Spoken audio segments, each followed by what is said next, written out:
Well, folks, it's time to brace yourselves and roll up our sleeves because the season of Lent is upon us. And this Sunday, which marks the first Sunday of Lent, gives us probably the best gospel to introduce us into this new season. It's the Gospel of Luke, chapter 4, which describes Jesus being led into the desert for a time of testing, where he faces off against his adversary, the devil. And this is a great gospel to begin the season of Lent because it introduces us into what we like to call spiritual combat, a time of testing, which all Christians have to go through. And the season of Lent is the season par excellence, the season in which we put ourselves to the test. Now, spiritual combat is something we all have to face. And I think most parents at one point will take aside their daughter or their son and they'll show them the ropes. They'll give them a few basic pointers or tips on how to take care of themselves. If someone says this to you, well, you can just respond like that. Or if someone starts to push you around, plant your feet, and this is what you do. So as a spiritual father, as a pastor, let me give you a few pointers on the finer arts or the finer points of spiritual combat. Everything we need to know about this, we learn from Jesus himself. And one of the first lessons, one of the most important things we need to understand is who we're up against, our old foe, the devil. And the devil is not complicated. He's not difficult to figure out because his entire strategy, his whole plan, focuses on one thing. It all boils down to separating us from God.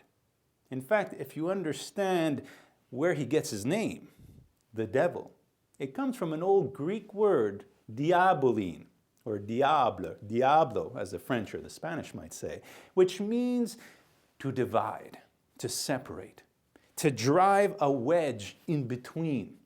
And that's all the devil tries to do, to get between us and the source of our life, the source of grace, our Lord Jesus Christ. So Lent is focused on exactly the opposite. God's plan is to build communion, to draw us in closer with him.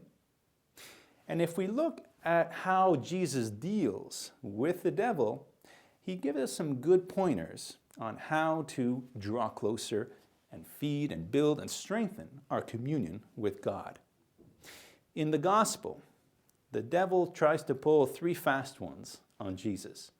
He tries to tempt him with food, with bread, to satisfy his hunger, his thirst.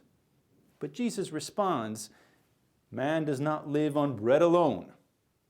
And this recalls our discipline of fasting. We fast so that we can learn to depend on God, to feed ourselves with his word, to be thirsty for his grace, and not just focus on our material, our physical needs, but especially on our spiritual ones. The devil also takes Jesus onto a high mountain, and he shows him all the kingdoms and the glory of the world, and he says, all this can be yours if you worship me. And Jesus responds, you shall not worship anyone but God and God alone. And this recalls the temptation of power, of wealth, as if it were the solution to all our problems, the answer to all our prayers. And it's important during this time of Lent to maybe draw back from spending, draw back from our dependence on wealth, on influence, on our own strength, and especially in the discipline of prayer, to give God the worship, to give God the priority. And lastly, Satan takes Jesus to the top of the temple and he says, throw yourselves down because the angels will catch you. And of course, Jesus gives that famous line, you shall not put the Lord your God to the test. And this is an invitation, a reminder that we should always put the Lord's will before our own. And this recalls what we call charity. During the season of Lent, not only do we fast, not only are we called to pray, but especially to put the needs and the desires of others before our own. So my friends, during this season of Lent, roll up your sleeves, plant your feet, and get ready. Get ready to rumble, as they say, for spiritual combat. And the best way to live this, the best way to succeed, is through prayer, through fasting, and through charity. All these three ways enable us to draw closer to God, to know and love our Lord Jesus Christ in a more intimate and deeper way, to build that communion, which is the goal of this season of Lent.